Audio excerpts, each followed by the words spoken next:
Live long and prosper. I was going into Toshi Station to pick up some power converters. Lilu Dallas Multipass. Shut up and take my money. By Grabthar's hammer. What a saving. One does not simply walk into Mordor. X never, ever marks the spot. Winter is coming. You're a wizard, Harry. Stay a while and listen. Hey ho, Kermit the Frog here. Your ties are cool. So say we all. This is a Play on Nerds.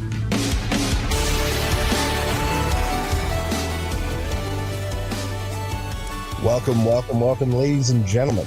Episode 187 of A Play on Nerds. As always, I'm Steve. This other guy. That's me. I'm Jarvid. I'm going to co-host the hell out of this thing. But before we do, Jarman, it's been a hot minute since we talked. We got ahead of schedule so that we could enjoy a leisurely holiday. That's right. But what are we talking about first in this episode, Steve? This episode, I don't know. We're out of practice here, aren't we? We're in the new year. We're turning over a new leaf. We're going back to our nerdy roots, just doing something random.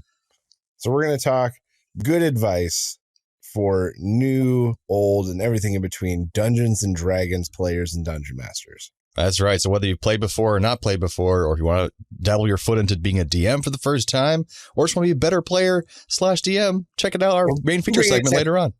10 tips. 10 tips. That's it. 10 tips. 10 tips. That's right. But before that, Darman, we took a leisurely holiday. What did you get up to? What did you get up to over the holiday? Yeah, well, I have to do the 2 Christmases thing because I have the wife and her parents, and then I got my mom and my stepdad. Yeah, it's real. It is real, you know? So we did a little Christmas here with my family, my aunts and uncles. It was kind of nice. And the night before, kind of did like a day early thing. And then Christmas Day, we left to go to Nashville, Tennessee to go see Jolie's sister in Nashville with her parents. They were all there as well. So that's the first time I ever went to Nashville, which is really cool. And we got to see the African-American Music Museum, which is really awesome. It's like this awesome, very expensive looking museum with like interactive exhibits. You go through the whole history of African-American music in the U.S. It was really cool. And spend some time with her family. We drove back with her parents. We flew there and then drove back. And it went surprisingly well. Low drama. The whole trip. So that was really nice. And got to exchange some gifts here and there. And it was a good time. So what about you, Steve? Oh, boy, did I get up to some bullshit. What does that mean? Okay. So this is our first Christmas here close to the family. In Pittsburgh. We used to come here, get on a plane, but it was such a different dynamic to not be traveling here, to not be staying with anybody, and to be able to make a little bit more like way for ourselves as far as like what we wanted to do and what we wanted to participate in. That's got to be nice. It was nice. It was very nice. And so we had Christmas Eve at my folks' place. Thank you, Mom. For the first time in like years, they served neither shrimp nor quiche. Is that usually a point of contention? I hate them. I hate both of them. For a very long time. Every few years I try again. Nope. I like both shrimp and quiche, Trish. You can make it for me. There was a long time where I would say it and Mom would be like, really? I didn't know that. And then now I remember you saying this last year in the podcast. Absolutely. Here, there was no shrimp. There was no quiche. I was very proud. Ham and potatoes all the way. We did Christmas morning here. The parents came over early. We did gifts with the kids, breakfast. Then people came over in the afternoon. We ended up hosting 13 people. Which is weird because you don't have like the biggest house out of everyone in the group, right? It's just that people come to you guys because we wanted to host. We wanted to host, but it started that it was going to be us and my parents and my Aunt Joyce and this guy from work. So like 8 people. 8 people is a doable dinner. And then it turns out that my godfather and his wife are in town. And so we invited them. 2 more. And the kid from work was like, hey, my mom is coming to town for the holidays. And I was like, yeah, she can come. Absolutely. And like a week later, he was like, hey, Steve, I was just wondering, could my sister come? And I was like, oh, is she visiting you too? Because I thought Costa Rica. So and he's like, well, she's 15. She's with my mom. And I went, well, yeah, she can come then. But you should have mentioned that earlier. He's like, that's with your mom. Yes, she can come. And then like just a few days before, he's like, Dad. So my dad was going to come in on the 27th. Turns out he's surprising us coming in on the 23rd. At that point, you were like, no, just have your own Christmas. Don't go to some stranger's house with your whole family. But then I was like, yeah, whatever. At this point, we're just pulling up chairs. So it ended up being 11 adults and 2 children. Oh my goodness. 2 children if you count the 15-year-old. This guy's random family from work that you don't know very well. No, and 2.5 of them didn't speak English. His mother spoke very little English. His father spoke almost none. His sister clearly spoke and understood most of what we were saying, but really didn't talk. That sounds like a teenager. Yeah. She didn't help to mingle the situation. She spoke quietly, but she clearly got most of it. Any teenage girl I know, that's pretty much on par. Yeah, that's right. And then I had a few days of work, but then I had 4 days off, but we had just a string of family things. So we had Christmas 2, which is when Christian and Sarah come back to town. And we do a second smaller Christmas where we give gifts for each other that we weren't there for, blah, blah. Then the next day we had Christmas 3, which is Bauman family Christmas.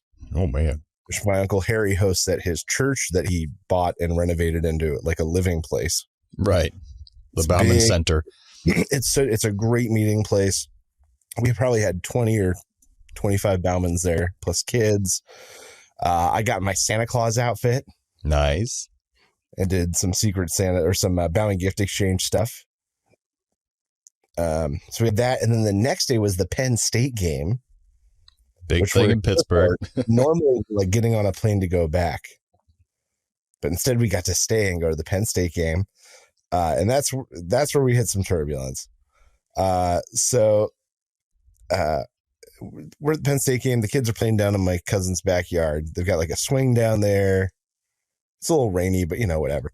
Kids are playing, and suddenly we're inside and we hear screaming. And Joyce comes in. She's like, "Dilly's hurt." And she drags him in. He's bleeding from the mouth pretty good. Oh, pretty good. He goes to mom to calm him down. I take Joyce out so she can show me what happened. He fell like 3 times, the last of which was him tripping up the stairs, in which he bit the stair, supposedly. Ouch. Yeah. So one of his front teeth is gone. It's just gone. But it's a baby tooth, right? Yeah, it's a baby tooth. So that's good. All right. That's good. That's fine. And so that's good and all. That's fine. But he's bleeding, his lips all messed up, his chin's bumped. And then, so we get him calmed down, but he has a second panic attack because we're supposed to go to Kennywood Lights that night. Mm-hmm. Amusement parks, Christmas light thing. He starts freaking out that we're not going to be able to go to that. So we get him calmed down. We do end up going to that. We got some great Goonie shots of him missing a tooth. I saw them in that group chat earlier. That was really cute. Just a great Goonie shot of Dilly being so happy. So just by pure coincidence, we were taking Joyce to the dentist on Tuesday. And so we asked him, hey, like we told him what happened. Can you just take a quick look, make sure it looks like it's gone entirely, blah, blah. And he's not complaining. And so the dentist looked and he's like, you didn't find the tooth, right? And we're like, no. And he goes, oh, that's because I don't think it came out. I think it went in. Oh, no. Yeah. So how did he not feel the constant pain of that? So the dentist, not that worried about it. In fact, called Anna on the fact that she looked so incredulous about what he was saying, because he's like, there's like a 70 or 80% chance it's going to come back on its own. It might be a little weird, might be a little wobbly, but that's okay. It's a kid tooth. It's a baby tooth. He's like, keep an eye open for it, watch for infection, and we'll check back in 6 weeks. That is weird. I guess the baby teeth situation's so pliable that it's fine. You know, it's weird that we grow these bones out of our mouths anyway. This is very strange. Yeah, right. He's kind of missing a tooth, sort of. Kind of. He's missing it. We know where it is. It's like it got real cold in the water and your balls retract, Yeah. So Dilly's a little champ, but absolutely. And then that just concluded the holidays. Like, I've got nothing left. Well, I forgot one big piece of news. My sister just announced to her whole family during Christmas that she's having a baby boy, a second baby. Yay, baby. And it's also a big curse in the family that the women in the Day family, my mom's side of the family, never have boys. Like that's why her father and mother had 4 girls because they kept trying to have a boy over and over again. And it never worked. Mm-hmm. And so I was the first boy. So they finally named me after my grandfather because he was trying to have a boy for so long. And now Ashley's having a boy. My sister's having a boy. So it's really cute. Well, that's stellar. Congratulate her for me next time you... I will. But I think that takes us to some nerdy news. It's time for Nerdy News.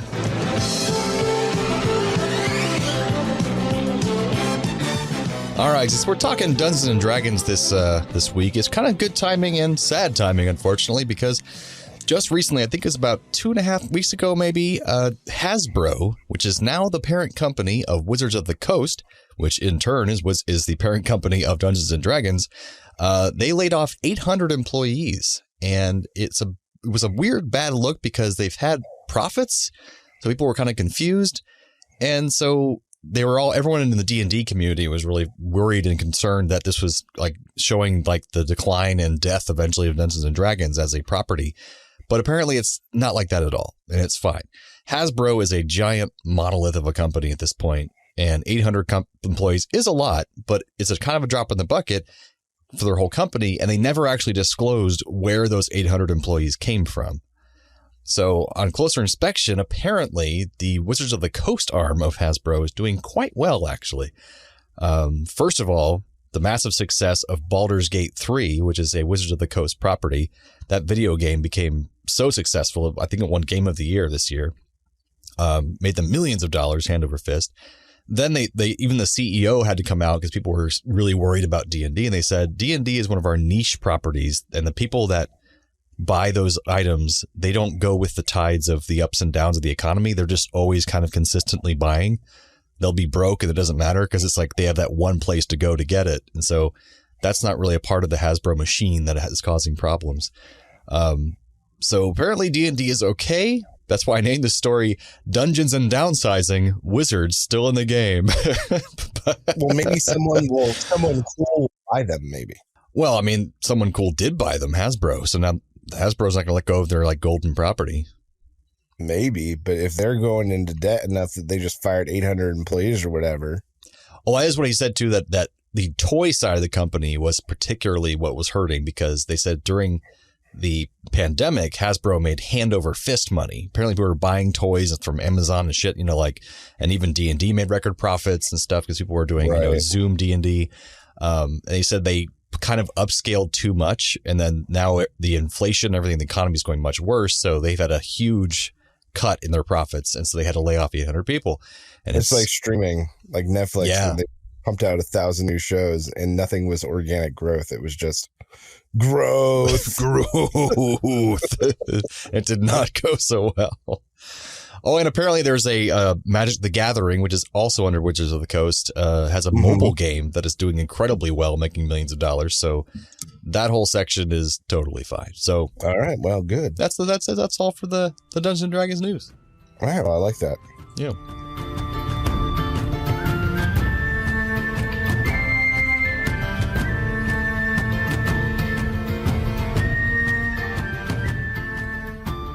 I think that takes us into our main segment. We're going to talk a total of 5 each tips for dungeon masters and players. Hell yeah. I tasked Jarman with preparing the players tips and DM tips. Yeah, Steve is quite an experienced DM at this point. At this point, I feel like I can confidently say I'm an experienced DM. Hell yeah. You're even making your own freaking worlds out there, man. Yeah, that's right. I start a new campaign this Sunday. Beasts in Toyland. Oh, it's exciting. Creation. I'm very excited. So, Steve, what is our first DM tip? All right. Dungeon Master tip. So, as a DM, this is going to sound counterintuitive. Have your players roll less. Now, I'm not saying don't give them opportunities to change things or try something. I'm not saying don't let them try things. But what I'm telling you is really think about what you're having them roll for. Right. Your characters walked into this torchlit room or this room during the daytime with windows. What would they see? What would they genuinely see? Why do they need a perception roll to even know what they see? True. Is there something hidden in the room? No? Then just tell them what's in there. Don't withhold from them, because that's how you get suspicious players who want to roll perception every single time, or you have roll perception. You'll be amazed how much time you are wasting and spending on rolls that are of no consequence. Yeah, it's like, why is it really furthering the story to have them constantly roll perception? I could see that.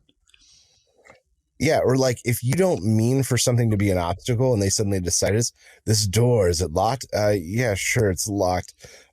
Take out my lockpicking kit. Yeah, you're an experienced lockpick. You make short work of it. Yeah, instead of having to make them roll for that.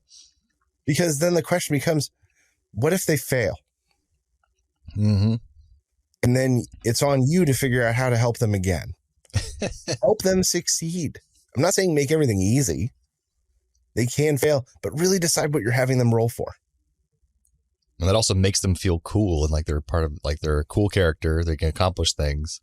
Or that's when you, as a DM, you have the opportunity to call someone out and give someone like a character moment. Like as you walk in the room, you, Bernard, you're from these mean streets. You see a symbol on the wall that you immediately recognize. All those badasses named Bernard. That's right, Bernard. I'm from the mean streets. My name's Bernard. You, Cynthia, you'd recognize those treks anywhere. You just got a Pilates class, Cynthia. You recognize those tracks. Instead of having them roll for something, give them a moment. Give them what they need to be successful. And show their unique skills. Yeah, I like that. Yeah, and use your unique skills. It gives you an opportunity to do something. Think about what you're having the roll for. Don't waste your time with mindless rolls. That's the first one. I love that. First tip for players, make a personality character sheet for your character. Now, I know this is a little extra work, but it's helped me so much with my characters. It's similar to what you do with an acting part. So if you're researching for a role before you go to a play or any kind of production that you're in, you should do some kind of, what is the life of your character before this moment? What is their backstory? And the reason for doing this in a campaign is it kind of helps everybody.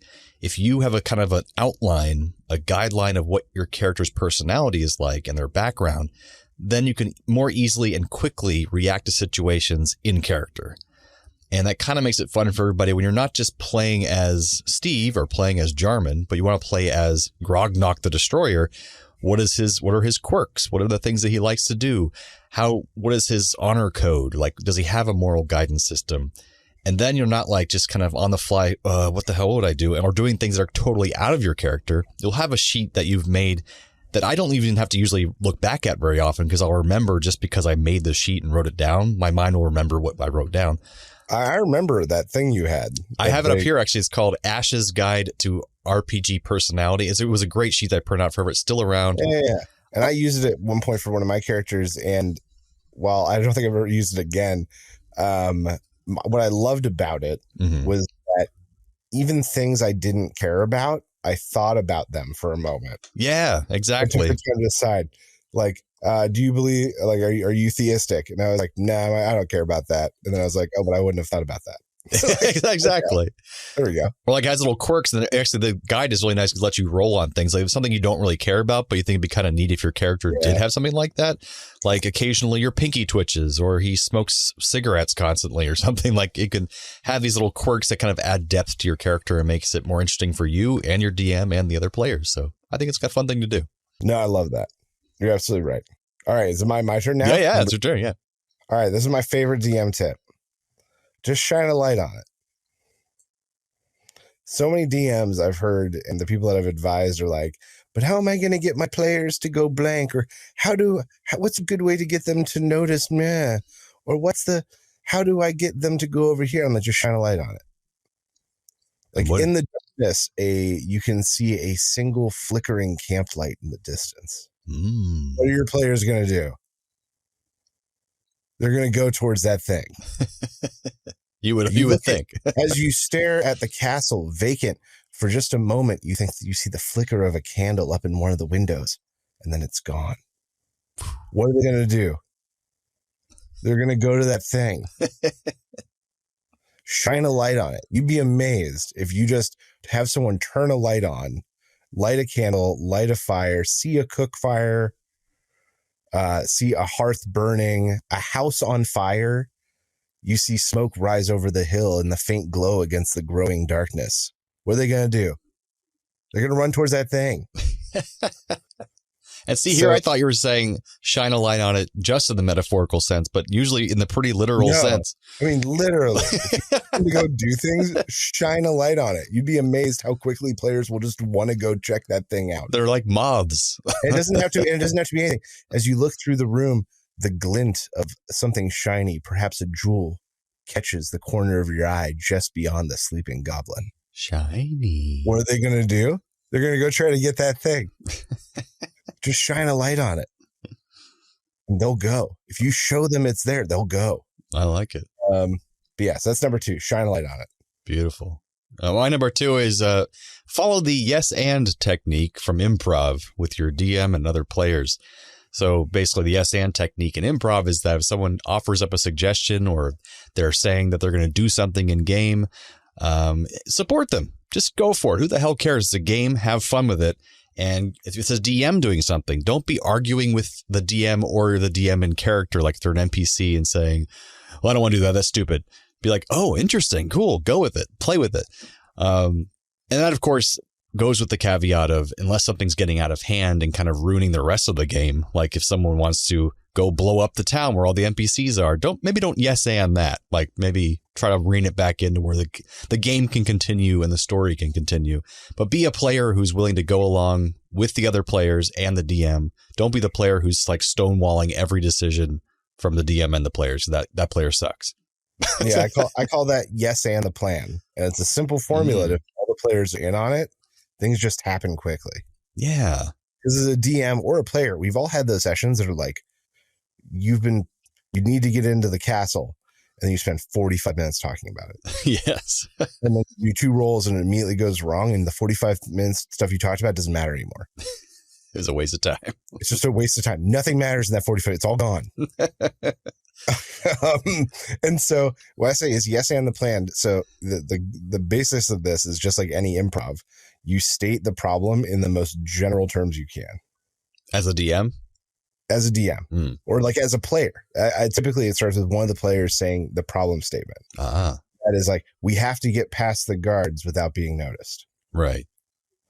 And then that's when you yes and the plan, where everyone yes ands and says something their character specifically is good at. Okay. So like, well, you can contribute to it immediately. Yes, and I'll set a small fire to cause a distraction. And the rogue says yes, and I'll climb over the gate and unlock the door. Oh, so it's like an additive thing. Yeah. Okay. And the soldier then says, yeah, and I'll stand by with my club ready just in case things go wrong. You. And then you do it. Don't talk for 45 minutes. You just don't talk for 45 minutes. You talk for like 45 seconds. You have this thing where everyone agrees to go try something. And the other key to this is that you can't plan too far ahead. And that's what we just talked about. Like the 45 minutes are gone because you planned not only that you were going to get in the castle, but that once you were in there, how were you going to know how to get to the throne room? Well, we'll have to figure out how to track the jewels and then and you talk about all this stuff that never comes to fruition. That's true. I think there's like a point too in every one of those planning conversations has like a curve where it's like, it's really fun. You're talking about where you can contribute. You're having a good time. You're laughing. You're joking. You're talking about how you're going to work it out, what the plan's going to be. And then it starts going too long and then it gets boring. And then people are just getting pissed at each other and getting angry and resentful. That's like, so just don't talk that long. Well, that's the other thing. It also, this sort of faster play also prevents the resentment that you're talking about, in that there are the players that get bored. Mm-hmm. And then they're the ones that typically lash out and do these stupid, outlandish things because they got bored. They run in because they're tired of waiting around. Because they're tired of waiting for the group. I've done that shit. Yes, you be the guy. I do that stuff. I still do that stuff in much less aggravating sense. I'm much more keen about it now than I used to be. That's funny. Actually, just this last week, perfect example. We're like walking through a jungle. And we hear sounds all around us, and we figure out one of them is about 30 feet away. And everyone's like, what do we do? Do we go talk to them? Should we try to talk to them? I don't know. What if they're, well, we should set up a trap. One of them pulls a gun. Okay, I'll set a trap. Blah, blah. And so I just go, and I teleport one of our guys over to one of them. So it wasn't you. You teleported someone else. I teleported someone else and they like talked and they're like, oh, they don't mean us any harm. We're good. We can go on with the adventure now. But it was just one of these, like, I just had to take that moment and just instigate it to knowing that we could just move past this. Let's just go. Let's keep going. Why are we doing this right now? That's why I have a campaign of like I'm doing that ferry campaign, and it went for like months because we're always goofing off and talking. Which is fine. The goofing off is part of the experience, that we enjoy goofing off with each other and talking about random things that are outside of game. But also when we get to a plan, it is like a 45-minute conversation. Oh my God. Yeah. Yes. And the plan. Talk about it with your group. Try it out. You'd be amazed how quick it can go. I've had it kind of accidentally happen a few times, and it's beautiful when it works. Nice. All right. Well, that was yours, actually. Yeah, well, that's fine. DM tip number 3, load bullets, baby. But don't pull the trigger. So in my early days of DMing, I got really, really frustrated because I would try to give players these branching choices so that they could feel a little bit more free, or they could really go do things in any order they wanted. But at the end of the day, they always went for the last thing I showed them. No matter what it was, they would go to that thing and then they would pull that thread to the very end. And they'd take the next one and pull that thread to the very end. And so because of that, I got kind of resentful because they would do things out of order from the way I kind of wanted them, or I would really have to struggle to reorganize things because suddenly the plot wouldn't make sense because they had advanced this one storyline really far. Like when you get in a video game and the video game stops you. You can't go that far. Yeah, you should probably go complete the quest down in the fishing yards, huh? Like, those... Hey, those vampires are really attacking the city. Don't you want to get those vampires? So when your players have gotten to a point with a plot line where you want to pause them or get them redirected back to other elements of the story, the key is to load the bullet, but don't pull the trigger. And what I mean by that is let them know what the next part of that adventure will be. Do not give them the information they need to accomplish it. And so that can be the simplest version of that is, oh, thank you for running those terrible ruffians out of the shipping yards. They've been plaguing us for some time. I think they have new leadership in the area. I've got informants asking around. When I hear from my informants, is it all right if I send for you? Bam. The players know their next thing is going to be taking out the headquarters of the ruffians, but they don't have what they need to do it. So they get anticipated. They have things to look for, things to look forward to, but you are the one who gets to send the messenger boy to them, who gets to leave the scroll under their door for them. Whenever you want to. Yeah, whenever you want to. So load the bullets, but then you don't have to, you pull the trigger when you want. Gotcha. And that can be anything from like, I'll send for you once I have information, look for this sign sort of stuff. Keep an eye open for like a green book with blood on it. You know, like anything can be this trigger that then you decide when it goes in. Gotcha. You're in control. That's one of your powers as a DM that isn't you railroading. Right. Or at least railroading without them knowing you're railroading. You don't have the information you need right now. Yeah. It's not available. Or I'll do the same thing with like, oh, yeah, well, we'll brew a potion to wake this guy up, but it's really complicated. It's going to take at least 2 or 3 days. And then bam, all of a sudden they can't advance that storyline and they'll go, oh crap, what was that other thing we were supposed to go look at? Bam. So that's number 3, load bullets. You don't have to pull the trigger till you're ready. Yeah, it keeps control. I like that. Yeah. My number 3 is if you're anything like me, sometimes I want people to get along in games and in general, board games, even in life. Yeah. And in games, there's sometimes problem players pop up. Sometimes the worst sides of humans come out when they're playing D&D because they can be any character they want to be, and their worst features inside they can finally put outside. So they become just an awful person to hang out with when normally you love this person. So if something's becoming uncomfortable in game, or even if something's boring, or if you're just not having fun anymore for whatever reason, talk to your DM about it. But talk to them after the game session's over. Don't do it in the middle of the session. And just take them to the side. Just like, hey, I'm really having trouble with so-and-so, or I'm just really not having fun with my character. Because chances are, if it's a good DM, they'll be like, okay, first of all, if it's another player, maybe they can talk to that player for you in a way that's constructive, to say, like, maybe that player's not having fun. So they're lashing out, like we said earlier about, they get bored, so they lash out. And it's making the game not fun for you. Don't just sit there and let it fester and not enjoy it and finally just quit the game because you're not having any fun. Talk about it with your DM. I'm sure they'll be fine addressing that issue. But just don't do it in the middle of game. Try, and then there might be the best solution is often to do something in character in game that kind of changes the dynamic of your group, as opposed to doing it outside of game with real people. If you do it as a character, they don't take personal offense to it, and you can like be angry with their character, not at them. That kind of helps too. I've learned that the hard way through an experience recently in my D&D group where I said things personally to someone instead of saying it in character in game. So yeah, just don't let it fester and talk to your DM. They can probably help you out, make it better, and don't just let it fester. That's typical. That's right. Yeah, I'll admit that as a player, I've been guilty of this on at least one occasion. Letting it fester? I just got, and in fact, it wasn't with another player. That I did have a situation like that, but this one was actually with just the way the DM was running the game. Yeah. Where it was just a slog. It really stinks when you're like, I'm going to make a bard with these awesome social abilities and these cool, tricky things. And then all you do is go and fight wave after wave after wave of guys. Yeah. Over and over. And you're like, why did I make this character? Why did I make the character who's good at talking if we can't talk our way out of anything?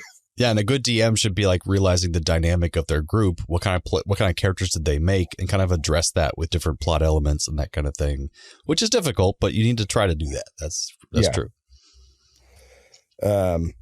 Yeah, and I let that vent where I was like, this is a slog. We killed 50 guys this session. 50 guys. I remember that. Yeah, it was actually 49. So I apologized afterwards. I was wrong. It was 49 guys. That's a lot of guys. It was just so many, and it was such a slog. But in that regard, though, he specifically as a DM has really picked it up. Nice. And added a lot of depth to his fights, made them more complex, and he's DMing a Star Wars D&D game I'm in right now. Now, had you talked to that DM about it, or they just got better on their own?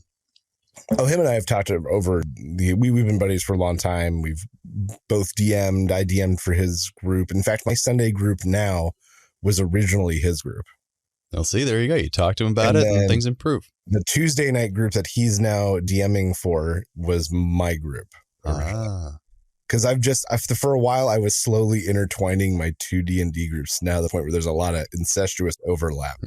That's the way it works between them. It is. But yeah, that was yours, right? Yeah, don't let it fester. I agree. All right. Number 4 for DMs, don't let players call for their own roles. Nah, I don't play that game. Meaning what? Give an example. Awesome. Well, because there's a difference between me saying, you walk up to the edge of the camp, everything seems quiet, and the rogue going, can I try to stealth up to the back of one of the tents and see what I hear? And me going, yeah, go ahead and give me a stealth check. Instead of me going, you come into the village, and the rogue going, I roll a stealth check and walk up to the back of the thing, 24. All right, what do I hear? Yeah, that's true. All right. Hold on. Take it down a notch. Take it down a notch. So because that, I never, with a very rare occasion, I very rarely ever let my players call for roles. I will sometimes ask them to clarify what they want to do. Danny will say, like, is there anything I would know from my background in jewel crafting that might help me understand this element? That makes sense. And I'll say, okay, yeah, give me like an int history roll. Like I'm fine having those kind of conversations surrounding roles, but not just like, yeah, I jump over it. I rolled 22 acrobatics. I do it. I'm like, wait, hold on. You're doing my job for me now? Is that what's happening? What the hell? So yeah, unless in very rare occasion, Do not let your players call their own rolls. Because it's more immersive anyway in the story. If you're just like, what do you do? Don't say what you're going to roll unless the DM asks you to. Just say, I want to do this. And then the DM... it falls into that category of really think about what you're having them roll for. Right. Like, would you have let them walk up to the back of that tent anyway without being interrupted? Then just let them do it. Right. Just let them do it. If there's no consequence, why have them roll? Right. It's not a high stakes situation. Yes. Yeah. If there's no consequence, why don't have them roll? Yeah. So don't let your players call for rolls ever. I like it. One thing I've loved as a player is note taking during sessions. Now, this might seem obvious to some, but if you don't have to have each person take their own notes of what's going on, but it's nice that at least one person in the group as a player is taking notes of what's happening during the game. It's a good idea for yourself to always take notes, especially things that are related to your character independently. Because then, and also for the next session, someone can do a recap, say like previously on D&D, and they can tell you everything that happened in the last game session. And often there's like one person in the group who is kind of more of an introvert, doesn't want to get involved, like speak up much during sessions, and that's okay. They can be the note taker, and they can be writing things down, and they can contribute when they want to contribute. That's what my wife does. She loves playing D&D, loves being there with the group, but she really likes taking the notes. And like when she needs to contribute, she does, but she loves being there, kind of being like the history taker of what's going on in the session. And you don't want to be completely lost when you get back in the game. So I'm really pissed at you if you don't remember what's going on. I wrote down in my notes, I said, the players will appreciate that you aren't lost when the next baddie pops up and starts talking about the blood oath the local magistrate took, which kicked off the mana storm, and you look completely lost and like a deer in the headlights because you're like, what the fuck is he talking about? So if you write all this crap down, because some of these campaigns can get very convoluted. So if you use something to look back on, they mention a name, the DM talks about, well, Barnabas said, I'm like, who's Barnabas? And you look back in your notes like, oh, Barnabas. That Barnabas guy was the cleric we met in that city. Yeah, that guy. Okay, I got you. Yeah, the guy with the limp. Yeah, okay. So yeah, as a player, at least if not for yourself, try to find somebody who's willing to take notes, or maybe switch off. We did that for occasion in our group, and that way it's not always one person's responsibility, but it's kind of, and takes it off the DM shoulders to remember everything too, because you as players should be remembering your journey throughout the session as well, not just the DM. So kind of help them out in that regard. So I like that. Yeah, I have an uneasy agreement with my players that I don't take notes. Yeah, that's fair. You're the DM. So, you shouldn't have to. It's on them. They want to recap, they do it. And that's what we do in our group. We recap ourselves. The DM kind of can relax for that part. That's right. No, I fully agree. Have your players take notes. There you go. All right, my number five for DMs. And this is a combat thing that I do that I recommend all DMs try. So a lot of times, and I find especially once you get to level 5, 6, 7, when player abilities really start amping up, it's hard to make encounters feel dangerous.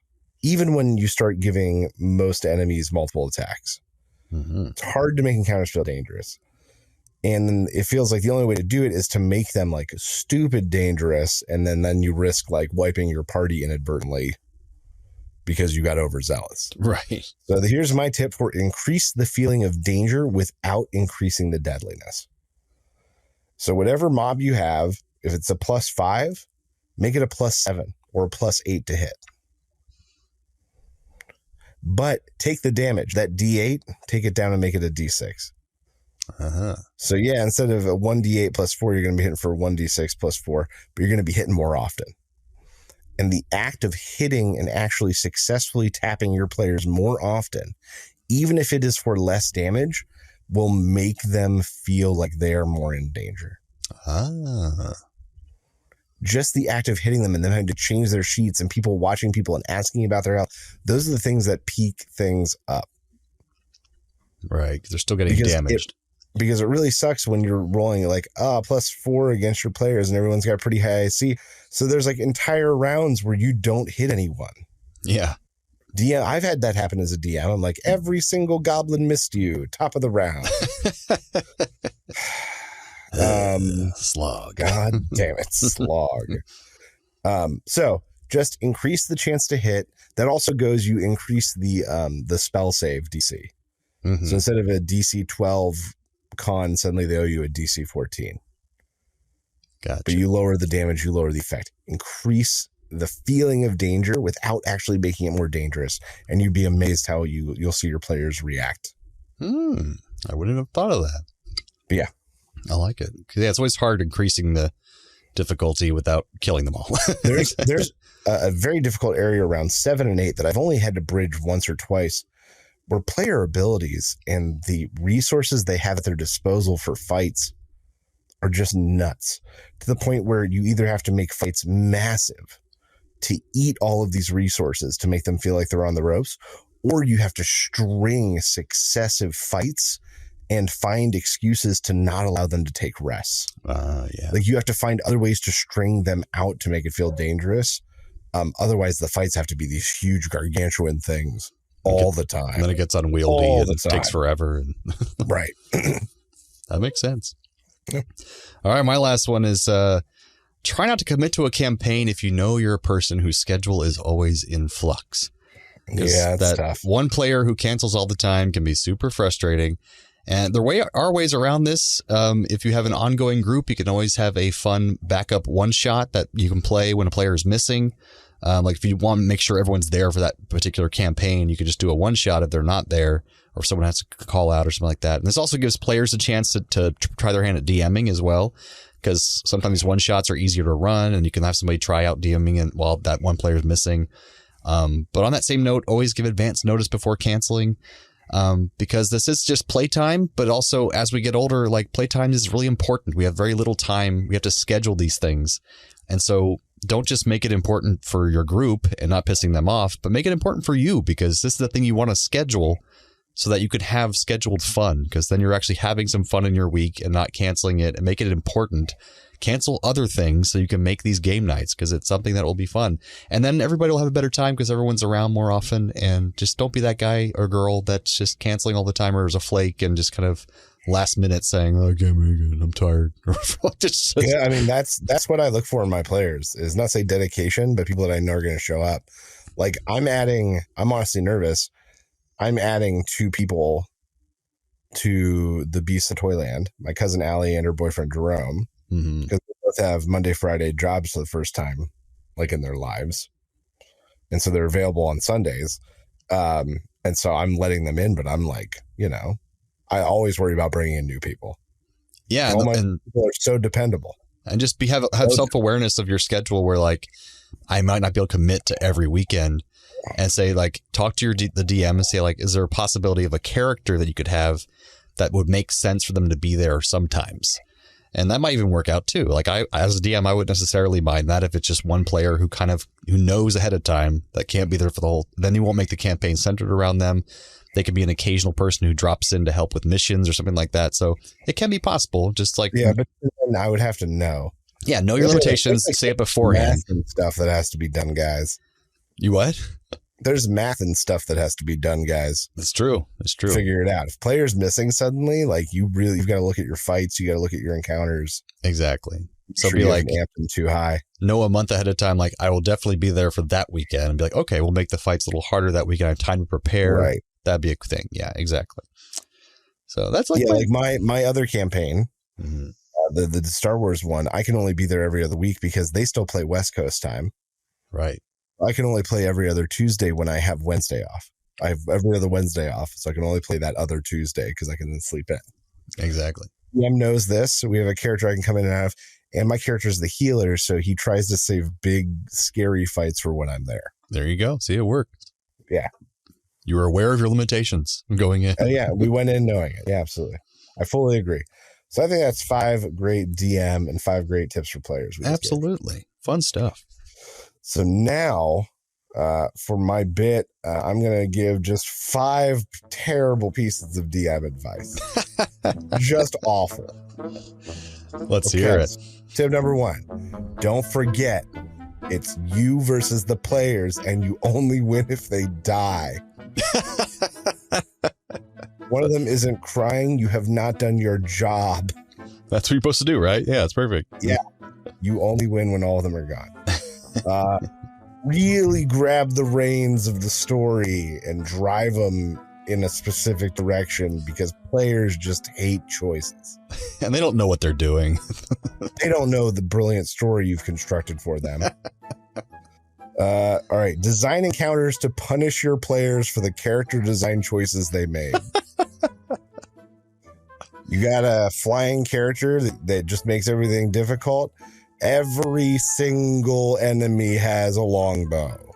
No, the whole campaign's underwater. The whole campaign's underwater. You got a tank with 22 AC.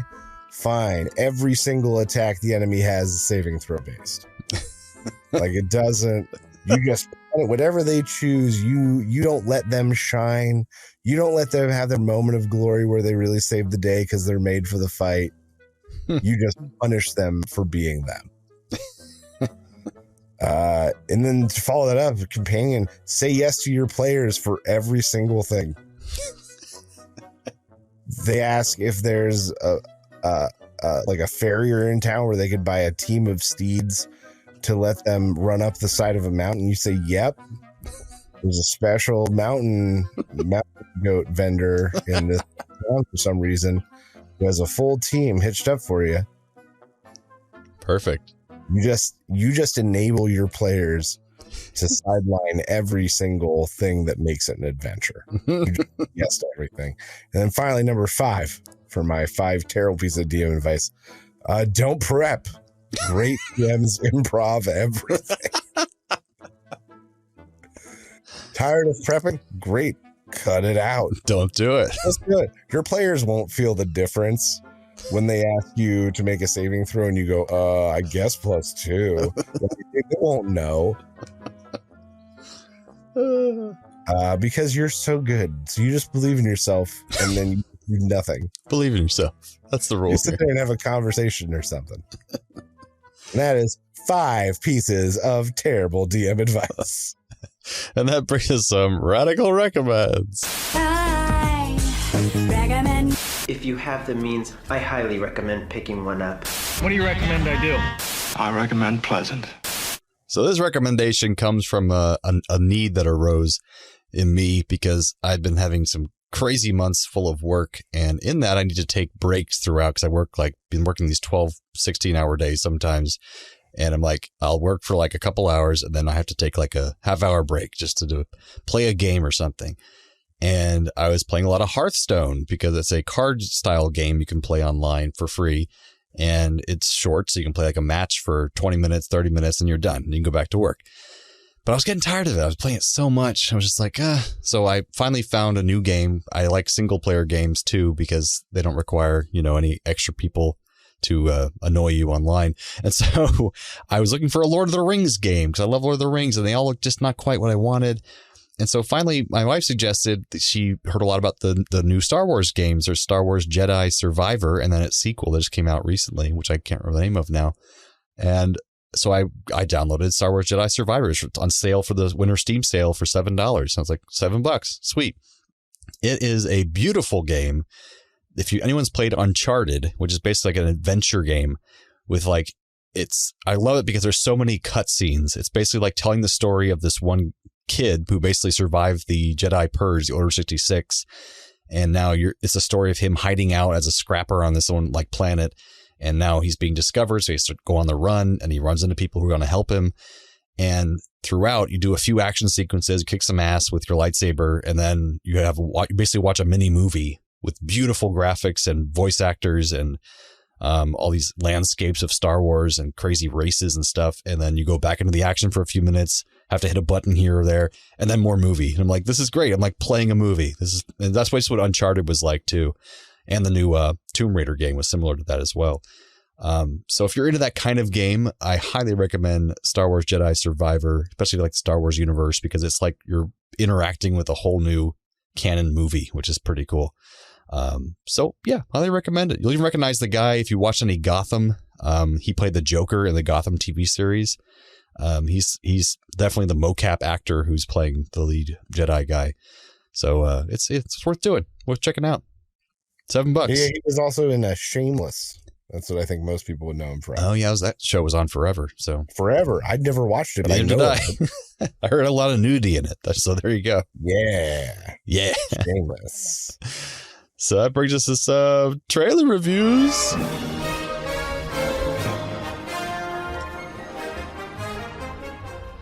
All right. This week I picked Out of Darkness, a Stone Age thriller? Horror movie?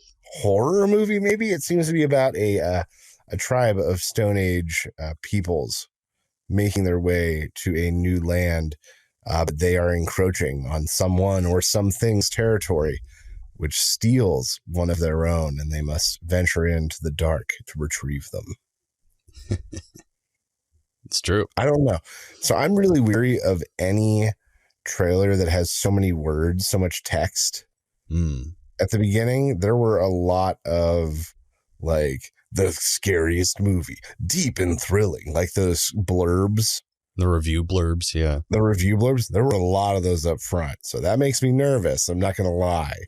Like they're, she doth protest too much kind of thing. Yeah. Bajaran, what did you think of Out of Darkness? I mean, it's kind of neat because it seems like they're all speaking in a dead language. Like they're not, none of it's in English. It's all subtitles. Yeah. But like the main actor, I knew him from the 100 or the 100. I'm not sure which one they go by, but he was in that, and he's Australian, so he doesn't speak some foreign language. I'm not sure what language they're speaking, so they must have learned that for the movie, which is pretty cool. That's pretty cool. And it looks, you don't get a sense of like there's like a monster, or it's, I'm guessing it's not a monster, it's just monstrous people or something, but they're starting to go insane. It's shot very well. It looks gory and pretty, and I don't know, but we're in a dirge, a low swath of movies right now in the January, February era. So maybe this might be the scum that rises to the top, you know? It looks high quality, but yeah. It looks high quality. The acting looks pretty good, I guess. Yeah. Considering, you know, most of it was just facial expressions and stuff, but even that can be pretty compelling. I am at least piqued and interested to know what the thing is. Yeah, something's chasing and killing people and making them go crazy, and so that's interesting. Yeah. So in that regard, I guess, good job. Yes. But I'm going to give this one. So it's Raul Julia, and he's in his bed, and it's dark in his room, and he wakes up, and he looks around, but he doesn't know why. He can't figure out why he's awake. And then he looks, and he sighs heavily, and goes, Gary, get out of my closet. I know you're in there. And Gary goes, no, I'm not. I'm a coat. And he goes, Gary, get out of my closet. Not till you say it. Get out of my closet. Not till you say it. Out of darkness. Woohoo! And he like sprints out, but he's nude as he runs out. Of course he's nude. So that's what we're going to do that one. Nice. My review for this film will be, it's going to be Gary Busey waking up, suddenly realizing that he's chained down to a table, and Raul Julia is standing above him with some doctors, and he's like, this is for your own good, Gary. It's like, what's going on? And suddenly the woman from the magic school bus is there, and they get into the magic school bus and go inside of his body, and they get out of the bus once they're in his body, miniaturized, and they look like they're in a forest, but it's really like his nervous system. And they're trying to hunt down the demon that is haunting Gary Busey's body. It's hiding somewhere in the darkness of his body. So they finally hunt down the demon, and it turns out he's a regular guy after they kill that demon. And good, someone's got to figure it out. Yeah, it's true. Oh, and by the way, I have to mention, I had Jolie's parents, my wife's parents, listen to one of our episodes of our podcast. Oh no! Because we had a long drive from Nashville down to Orlando. Oh no! What episode? She just randomly picked one out. Her mom. And she picked out the episode of the puppets versus the demonic toys. Oh, no. That one's so bad. And they actually seem to enjoy it. They're following along, even though they haven't seen the movie. But then we get to the trailer reviews section. And they were they were so confused. They're like, what the hell are they? This is a review for? And I was like, and then I tried to explain how our review system evolved to this point. And I couldn't. I didn't understand myself. We used to have set ratings. Do you remember? We used to have dumpster fire ratings, and things like that. Yeah. Burn it and fire and I don't know. There were a bunch. And then it turned into like a scale of Raul Julia's because we offended him in an early review. And then Gary Busey, somehow we invented scenarios where they lived together in the house. And somehow that equates a review for a trailer. But none of this makes any sense. So her parents were just like, huh? And I was like, I don't know. Every episode we do this. And I had to defend it by just saying, we don't do this for the public. We do it for ourselves. Yeah, we do it for us. No one else has to understand this. Why should we? Oh, so I had to share that because I thought that was amazing. That's good. But that brings us to the end of episode 187. And next time on the show, we'll be doing some nerd roll of fortune once again. That's right. So the dice will decide our fates and what your ears will hear. That's right. Until then, keep on coming back and being our nerdy audience. We'll keep on coming back and being your nerdy co-hosts. Thanks again, Internet. Stay nerdy, my friends.